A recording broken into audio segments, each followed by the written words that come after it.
Hey Dale, good job, man. Thank you.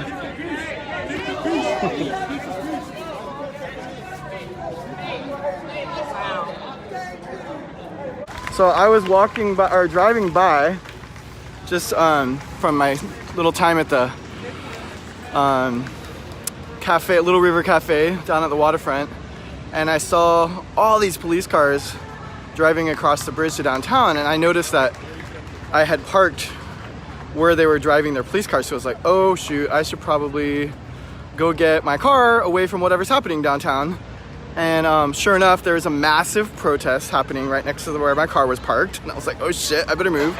So I'm noticing what's going on though, and it's not a violent protest, it's peaceful, and I'm hearing a lot of cheers, and I'm seeing, all of a sudden I see some people hugging a police officer, and I'm like, what? So I come running down here to document this, and I just was blown away. I think we saw a historic moment happen just now where all kinds of protesters were hugging and high-fiving police officers who just en masse the police took a knee with the protesters.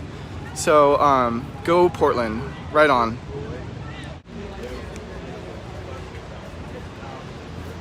And now it looks like the police are gone. The police have totally left the scene. That's amazing. They were right there, and now they're gone. So if that gives anybody hope, please share this video. Let it go viral. People are getting it. Woo!